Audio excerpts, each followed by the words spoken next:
The Iron Crest Hotel in Milwaukee had been renovated last year. It was the kind of place that made even a mid-tier corporate party feel like an upscale gala. Polished marble floors, tall glass walls overlooking the lake, and lighting that shifted from gold to indigo as the evening wore on. Everything was curated for visibility and elegance. The type of event where appearances weren't just encouraged, they were mandatory. The company had rented out the rooftop ballroom and adjoining terrace. There were crystal tumblers stacked neatly at the bar, a jazz trio in the corner dressed in tailored black, and catering staff that moved like shadows. Smooth, rehearsed, invisible unless needed. Emily was glowing. Not metaphorically, literally glowing under the overhead amber lighting. She wore a dark sapphire dress with a plunging backline that shimmered faintly when she moved. She'd styled her hair in waves, something she rarely did unless it was a major occasion. I remember standing across the room, watching her from behind a row of standing tables, listening to two junior executives argue over whether Bitcoin would crash again. She was surrounded, her team, her assistant, her boss's wife. Everyone wanted her attention. She laughed the loudest in the group, hand lightly resting on the arm of whoever she was speaking to. She looked like she belonged in a press photo. Confident, polished, magnetic. I stood on the periphery, as I often did at her work events. I didn't mind being the quiet one. Her husband who didn't need to be introduced twice but never lingered in conversations either. I poured myself ginger ale and watched the lake from the terrace for a while. The skyline glittered on the water, and for a second, I tried to convince myself that the chill I felt had more to do with the wind than the way she hadn't looked in my direction all night. It was 9:47 p.m. when I stepped behind the bar. I remember the time because I checked my phone, part habit, part boredom, part need to feel grounded in something that wasn't artificial lighting and glass walls. I walked toward the rear corridor, away from the clinking and laughter. I wasn't trying to snoop. I wasn't even suspicious. I just needed a breath. The service hallway behind the bar was dim, quieter. A place where servers prepped trays, where people went to fix their hair or make private phone calls. I turned the corner and stopped. There, beneath the cool hum of the blue neon cocktails and dreams sign, was Emily. Not laughing, not networking, kissing Alex. Pressed against the wall like they'd done this before, like it wasn't their first time. His hand was resting on her lower back. His body leaned into hers. Her hand curled into his shirt collar like she was holding on to something familiar. The kiss wasn't rushed. It wasn't hesitant. It was the kind of kiss people share when they forget the world exists, or when they know it and just don't care. I didn't move. My feet wouldn't. My mind struggled to catch up, to reshape the scene into something else. Maybe they're drunk. Maybe it's a joke. Maybe I didn't actually see what I just saw. But I had. Alex, my friend since college. The guy who helped me move out of my dorm. Who stood beside me on my wedding day. Who once cried at our dining table when his dad died. That Alex. And Emily, my wife of 8 years. The woman I'd seen cry at stupid commercials. The woman who once held my hand during my biopsy results, who asked me to build her a bookshelf from scratch instead of buying one. That Emily. And now they were strangers, lovers, cowards. I hadn't decided which word fit best yet. Suddenly, movement. Emily's sister, Linda, appeared from the corner of the hallway. She had a drink in one hand, her phone in the other. She didn't scream. She didn't rush to pull them apart. She just looked at me. A flicker of recognition, of guilt maybe, or maybe just regret for being caught in the crossfire. She stepped close and said in a low, urgent tone, "Stay calm. Don't ruin the evening." That's what she said. That exact phrase. Like I was holding a match to a wedding dress and she was trying to stop a fire. Don't ruin the evening. I didn't reply. I didn't need to. Emily saw me then. Her body tensed before she pulled away from Alex. It wasn't a stumble. It wasn't surprise. It was calculation. She smoothed her dress, ran a hand through her hair, then walked toward me with a half-smile like she was about to offer me another drink. "Hey, babe," she said lightly, as if greeting me at the grocery store. I didn't respond. She launched into something about how Alex was just being stupid and you know how he is, and he said something dumb and I pushed him. She wasn't even making eye contact for most of it, just looking past me, adjusting her bracelet, brushing invisible lint off her shoulder. You always jump to conclusions, she added after a pause, the final act of her practiced deflection. I didn't accuse her. I didn't yell. I didn't make a scene. I just stared. Her words bounced off me like rubber bullets, painful but non-lethal. I watched how her lips moved, how her smile tightened when I didn't blink or look away. She knew I'd seen too much. Someone behind us shouted for a toast. Another person clapped. The party was still in full swing. She placed a hand on my shoulder and said we should go back out. I let her lead me back, step by step. Not because I forgave, but because I needed to see the contrast. The ballroom was still full of people who had no idea anything had just happened. Or maybe some did. Maybe they always knew something I refused to believe. People greeted us. Someone took a group photo. I stood beside her. I smiled without smiling. In my hand was a gift box. Inside was a custom-made Mont Blanc pen engraved with the words, "To E. For everything you've built. Proud of you always. I'd chosen the font myself. Paid for rush delivery. Tied the ribbon twice. It felt like holding a relic from another life." And in that moment, as someone cracked a joke about promotions and bonuses, and Emily leaned into the circle to laugh along, my world shifted. Not loudly, not with rage, just quietly. I knew. The morning after the party, I woke up on the couch, still in yesterday's clothes. My back ached from the position I'd passed out in. Twisted halfway on my side, one arm wedged between the cushions, the other clutching my phone even though there were no new messages. The house was quiet, too quiet for a Saturday. Emily wasn't in the kitchen, wasn't brewing her usual overcomplicated latte with oat milk and cinnamon dust. She was gone, left sometime after I'd fallen asleep. Maybe even before that. The sunlight sliced through the blinds at just the wrong angle, and everything looked too sharp. I sat up slowly, as if the movement would delay the weight already pressing against my chest. I didn't check the time. There was no urgency anymore. Instead, I stared at the ceiling and let my brain walk backward. I tried to pinpoint when exactly things started to shift, not blow up, just tilt.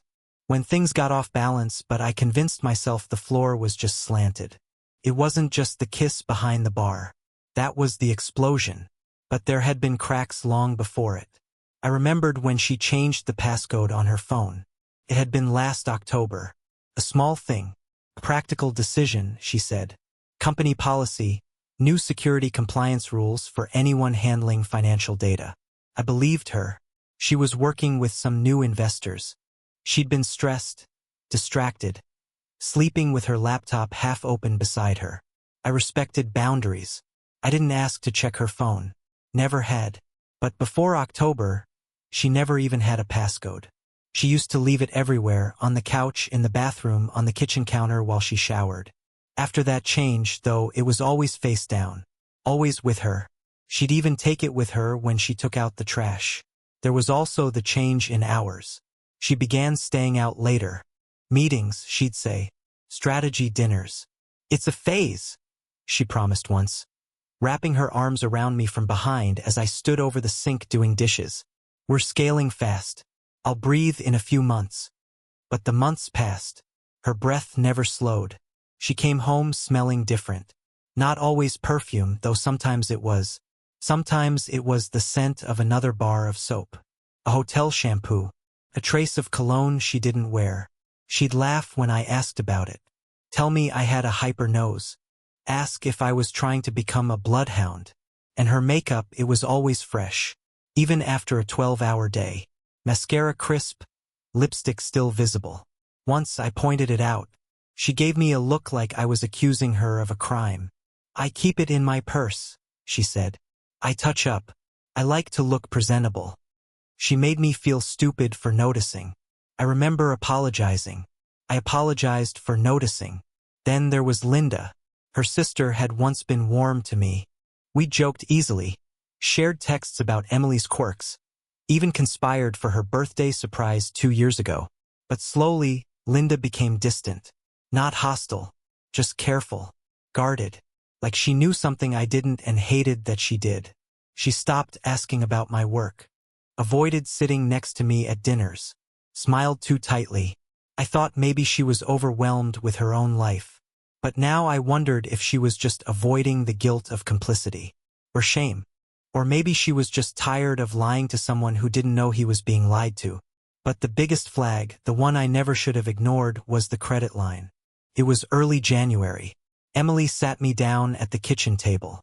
She made us coffee first, brought out the serious mugs, the heavy ones we got from that Vermont trip years ago, and used them like props in a theater scene where we were still a team. "I need your help with a reserve fund," she said. "Just a small expansion of the credit line for the company. You won't have to do anything. Just sign as a guarantor." I remember pausing. Why not use the company's credit? She gave me that look. That you don't understand finance look. That I'm the visionary here look. "It's cleaner this way," she said. "More flexible. And temporary." She touched my hand across the table. "I trust you. You trust me. That's how we do this, right?" I remember nodding. I remember signing. I remember the exact blue pen I used, the one with the loose clip I kept meaning to replace. What I didn't remember until now was how fast she'd already filled out the rest of the paperwork. She handed me the signature page like a server at a restaurant bringing the check after a good meal. No pressure. Just expectation. I'd signed because I thought it was love. I thought it was partnership. I didn't realize that love, real love, doesn't require signatures to secure loyalty. Looking back, it wasn't a reserve fund. It was a lifeboat. For her. Not for us. I thought I was helping her grow. I was giving her permission to leave. I stood up from the couch slowly, bones creaking like old wood. My phone buzzed once. A work notification. I ignored it. I walked to the kitchen and opened the fridge. It was half empty. Leftover Thai from 2 nights ago, a half-full bottle of white wine she'd said she was saving, and a wilting bunch of spinach I'd bought but never cooked. The counter was still covered in the aftermath of the party. Her makeup bag left out. A wine glass with lipstick on the rim. Her shoes, kicked off near the back door. One heel tipped over, like she'd rushed in or out or simply didn't care anymore. I stared at that heel longer than I should have. Then I opened the cabinet under the sink, pulled out the shredder, and fed in the last few receipts I'd kept for her company's business expenses. I didn't know what I was doing yet, but I knew it was the beginning of something. A small shift, a single breath taken differently. Later that afternoon, I checked our shared accounts. She hadn't drained them. She hadn't taken the money and run. But she'd moved enough. Quietly, recategorized some things, renamed accounts, created operational budgets, linked to her firm. She'd started separating piece by piece, just like she'd started separating from me, emotionally, physically, mentally. Only now it was financial. That night, I sat in my office and opened an old notebook I hadn't touched in years. Back when I used to journal, I flipped past pages of optimism and small annoyances. Notes from weekend projects, vacation plans, little sketches of our garden. And then I wrote a new entry, just a sentence. She used my love like a loan, one she never planned to repay. I didn't cry. I didn't scream.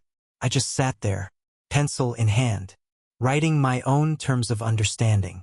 For years, I told myself I was her partner. But now I realized I was just her infrastructure, the support beam she leaned on, until she found one she preferred with a better view. The email arrived on a Tuesday morning at 6:18 a.m.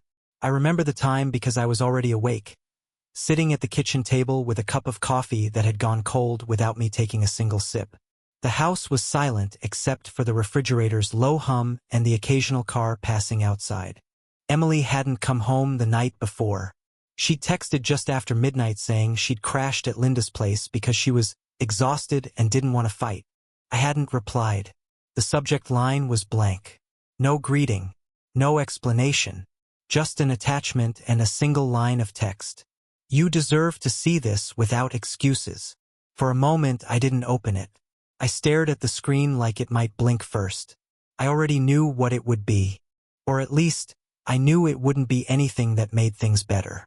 Still, there was a part of me, a stubborn, pathetic part, that hoped it would somehow contradict what I'd seen behind the bar, that it would introduce doubt again, because doubt, as painful as it is, still allows you to stay.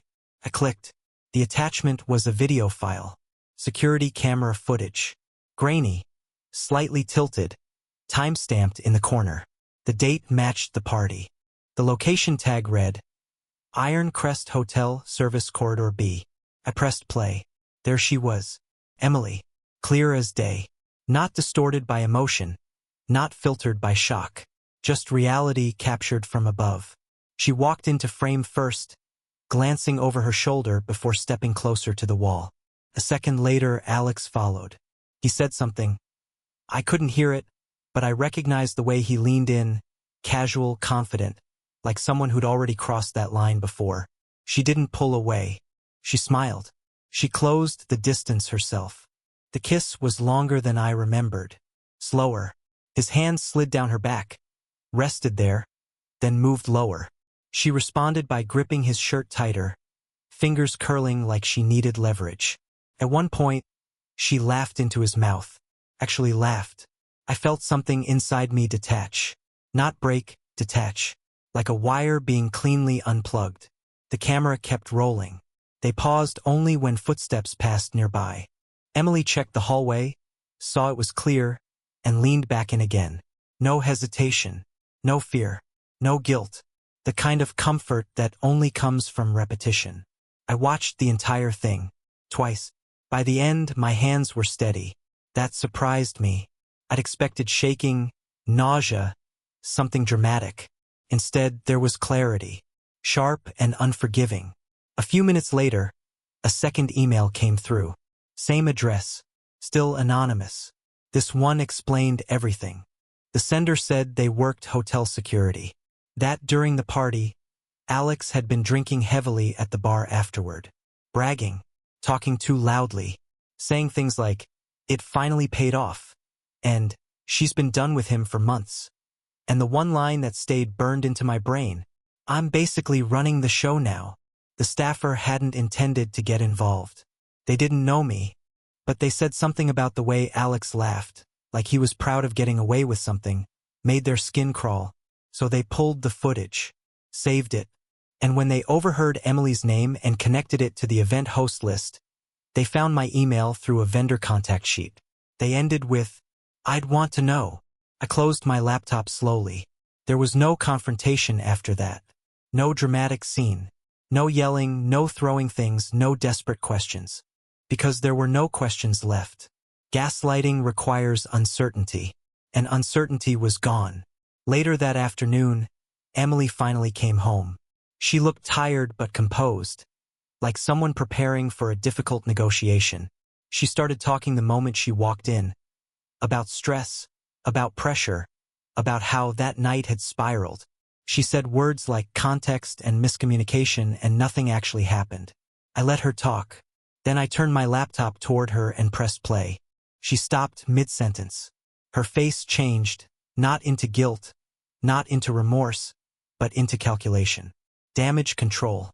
She watched the video without speaking, arms crossed, jaw tight. When it ended, she exhaled sharply and said, You don't understand what led up to that. I nodded. I understand enough. That was all I said. She didn't cry. She didn't apologize. She asked where I got it, who sent it, if I'd forwarded it to anyone. Her concern wasn't about what she'd done. It was about exposure. That told me more than any confession ever could. That night, after she went to bed, on her side of the house, door closed, I stayed up and reviewed documents. Quietly, methodically. I didn't rush. I didn't panic. I read everything I'd signed. Every guarantee. Every authorization. Every access point I'd allowed under the assumption of partnership. By 2:41 a.m., I had a list. By 3:10, I had a plan. I didn't sleep. Not because I was restless, but because for the first time in months I wasn't confused. The betrayal was no longer emotional. It was documented. Timestamped, archived. And once something becomes a record, it stops being personal. It becomes procedural. There's a silence that isn't empty. It's deliberate, chosen. It doesn't scream or demand attention. It just removes oxygen from the room, slowly and efficiently. That's the silence I carried with me in the days that followed. No confrontation, no shouting match, no carefully written monologue meant to make her cry or beg. I didn't want a dramatic ending. I wanted clarity. And then I wanted separation, structural, financial, logistical. It started with the lease. The downtown office space Emily's startup occupied was in my name. She'd signed as managing director, but I was the guarantor. The building manager was an old contact from a networking event I'd once sponsored. I sent an official withdrawal of guarantee, nothing dramatic. Just a one-page notice with my attorney's information at the bottom. It took 48 hours for the new terms to be issued. She'd either cover it personally or vacate. Next came the insurance policies. Her team's health coverage had been part of a bundled group plan I added her firm to when they couldn't afford premiums on their own. I had used my own business as the anchor. I called the broker, removed her LLC as a subentity, and authorized no further renewals. They'd get the notice in a week. Then the payroll processor. ADP. Simple login. I had access because I'd built the first payment cycle with her when they had only 2 employees. She never changed the account structure. I revoked my authority and submitted an ownership clarification form, removing my credentials and disallowing fund transfers from the original joint account. By Thursday, I'd sent over a dozen termination letters. Not threats, not emotional declarations, just cold, clean cuts like severing a rope, strand by strand. The calls started the next morning. First, it was the office manager, Jessica, confused, nervous, asking if I'd meant to cancel the IT security renewal that ran through my cloud services subscription. I told her yes. Then the accountant called. He noticed the company card's backup was now unauthorized. I confirmed. Then a board advisor Emily had met through my alumni circle left me a voicemail. Hey, not sure what's going on between you two, but I got a notice about dissolved financial backing. Is everything okay? I didn't reply. It wasn't personal. It was procedural. Emily still hadn't said anything. She didn't even ask. Maybe she didn't notice yet. Or maybe she thought it was a coincidence. Glitches, bureaucracy, the occasional administrative hiccup. She had always believed I was too passive to act. That my silence was weakness, not design. But that's the thing about infrastructure. When it fails quietly, you don't notice until it's too late. I moved on to the banking structure. We had one shared account used only for the firm's reserve fund. The one she convinced me to sign off on. I froze it. Not drained. Not deleted. Just frozen. I provided documentation of my right to do so as a co-owner and primary funding source. It triggered a compliance audit. Her company card was tied to that reserve. It declined the next morning when she tried to pay for a catering order. She texted me at 9:12 a.m. Emily, did you touch the reserve account? I'm getting alerts. Everything okay? I didn't respond. At 9:33, a second text. Emily, I'm serious. This is not the time for pettiness. We have payroll next week. Still no reply. At 11:17, a third message, longer, scattered, defensive. Emily, if you're trying to punish me, just say it. But don't ruin what I've built. Don't sabotage the business. You said you respected the work. You said this was separate from us. Don't be that guy. Please. I turned off notifications. That afternoon, I called the loan officer from the small business grant we had applied for together during COVID. The grant was under my name and FICO score. I explained the change in relationship and requested a reevaluation of guarantees. Within hours, I received confirmation that my risk exposure was removed pending re-review. Any lapse would now be Emily's responsibility. She didn't know it yet, but the dominoes were falling faster than she could track them. Later that evening, I came home to find her in the living room. She had set out takeout on the table like it was still our routine, like we were still a couple that sat down at 7 p.m. With chopsticks and a Hulu show queued up, she smiled like nothing had changed. I walked past her, straight to the back office. She followed. "Can we talk?" she asked. Her tone was gentle, almost rehearsed. I sat down. Didn't invite her to. "You're hurting people," she said quietly. "Not just me. The team. Our momentum. You're ruining everything out of spite." Her words were carefully chosen.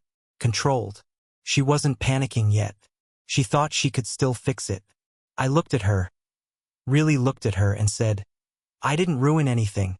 I just stopped holding it up." That was the first moment her expression cracked. Because she understood the difference. She wanted to argue. I saw it in the way her jaw flexed, how her fingers twitched by her side. But she didn't have leverage anymore. Just fear. "You said you believed in what I was building," she said after a long pause. "I did," I replied, "until I saw who you were building it with." She left the room without another word. After she was gone, I opened a spreadsheet I'd started the night of the email, the one I titled Disentangle. Each row was a connection. Each column. Legal status, financial exposure, emotional cost, final step. I moved 3 more entries into the completed column. Then I opened a new document and began drafting a motion to separate business assets pre-divorce. Not because I wanted revenge, but because it was time to stop bleeding. By the end of the week, the silence wasn't just mine anymore. Vendors were calling her. Investors were asking questions. Employees were noticing late responses, missing invoices, delays in payments.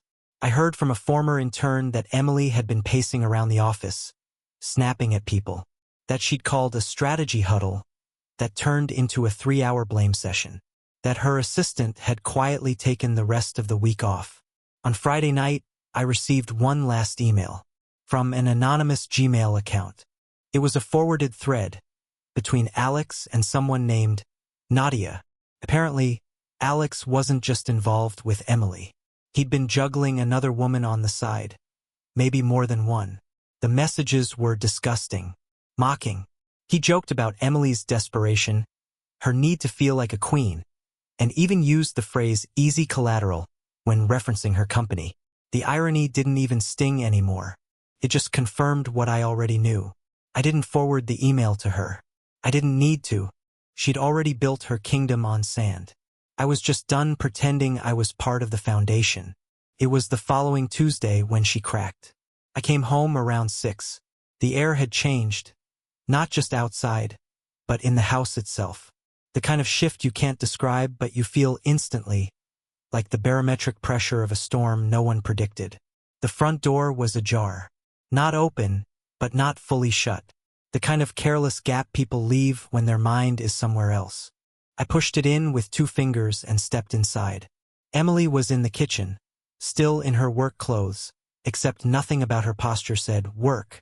She was leaning over the counter, palms flat against the marble, head bowed slightly. When she looked up, her mascara was smudged under her eyes. Whether from crying or from rubbing her face too many times, I couldn't tell. Her expression wasn't angry. It wasn't even guilty. It was scared. "We need to talk," she said. I walked past her, dropped my keys on the console, and opened the fridge. Not to get anything, just to give myself something to do. "Please," she added. "I'm serious. I can't fix this if you won't let me explain." I let the silence hang. Let her feel what it was like not to be rescued, not to be interrupted, not to be given a ladder out of the pit she dug. Finally, I turned to face her. "Explain what?" She hesitated, not because she didn't know what to say, but because she knew there was no version of it that would work anymore. "I didn't think it would get this bad," she said. "I thought I could manage everything. The firm, you, the pressure. And then things happened too fast." I said nothing. "I know I hurt you," she continued, "and I'm not here to justify that. I'm just asking you to stop before it's too late." Too late? That phrase landed like a rock in a still pond. "Too late for what?" I asked. "For your company? For your name? Or for your version of the truth?" Her eyes narrowed, not with rage, but with something more fragile. Desperation dressed as resolve. "You're sabotaging everything I built." she said, a tremble finally breaking through.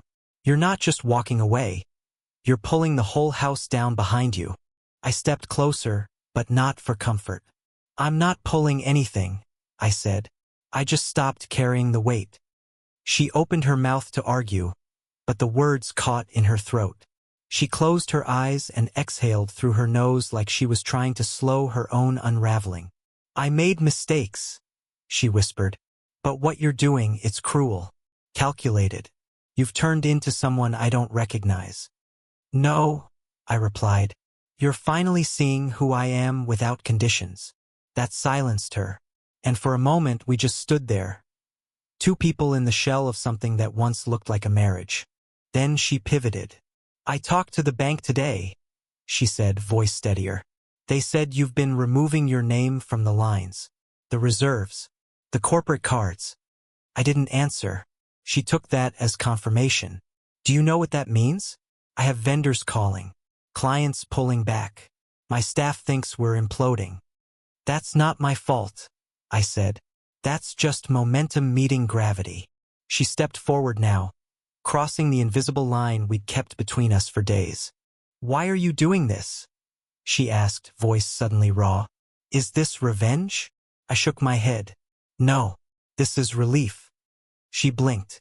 That wasn't what she expected. She was prepared for a fight, not detachment. The way a puppet doesn't know what to do when the strings are dropped instead of yanked. I need your help, she said finally. The words were small, barely audible. Please, just stop the bleeding. It was the first time in weeks she had said something real. No performance, no spin. But I couldn't give her what she wanted. Because the bleeding had started years ago, when the trust began to leak out of unspoken moments, when the truth got replaced with performance, when partnership turned into paperwork. And now it was hemorrhaging, not because I cut anything, but because she'd worn it thin. I'm sorry, I said, and I meant it, but not in the way she wanted. She looked at me then, truly looked, like she was finally registering the distance that couldn't be walked back. She left the room quietly. I didn't follow. An hour later, I heard the door close. Not slam, just close.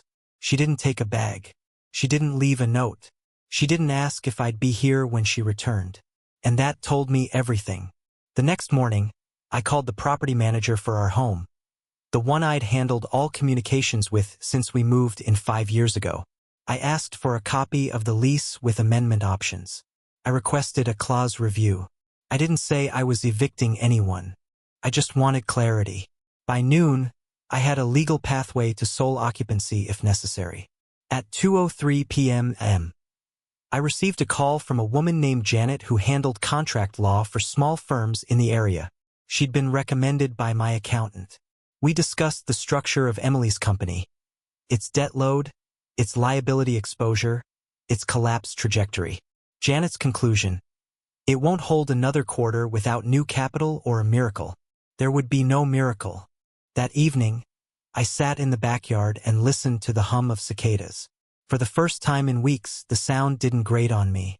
It was steady, predictable, real. My phone buzzed again. This time it was a voicemail. Emily's voice, a different tone. I know you're shutting everything down. I know you're angry, but please don't destroy me. You said once you believed in second chances. I need you to remember that. I'm not asking for forgiveness. I'm asking for mercy. I saved the message. Not for leverage. For memory. Because there would come a time, weeks, months, maybe years from now, when I'd doubt myself. Wonder if I went too far. Question if I should have softened the landing. And when that time came, I'd press play and remember that mercy was never what she offered me. Only manipulation dressed in sentiment. That night I packed a small bag. Just clothes, laptop, toothbrush. I didn't leave a note. She hadn't either. In the morning I drove north. No destination. Just distance. Not an escape. Just release. At the emergency hearing in Madison, it all came out. Former employees testified. Promised bonuses never paid. Invoices redirected to suspicious accounts. One accountant linked multiple deposits to Alex's name. The judge froze the company's assets before lunch. Emily sat across the room in silence. No speeches this time, just trembling lips and hollow eyes. The lawyer she'd hired tried to spin it, but there was no argument louder than a signature. When she turned toward me, I didn't show anger or satisfaction, just calm. She finally saw it wasn't sabotage, it was consequence. The very structure she built by bending trust had finally collapsed under the weight of her own choices. It didn't end with fireworks. It ended with quiet. I walked mornings again, made coffee without tension in the room. Friends vanished. So did noise. I didn't chase either. I realized freedom isn't loud, it's steady. You don't rebuild with rage. You rebuild by refusing to be someone's foundation when they treat you like flooring. I didn't ruin her. I simply let her carry what was hers, and carried forward what was mine. Peace, clarity, and the knowledge that silence, used well, is louder than revenge ever could be.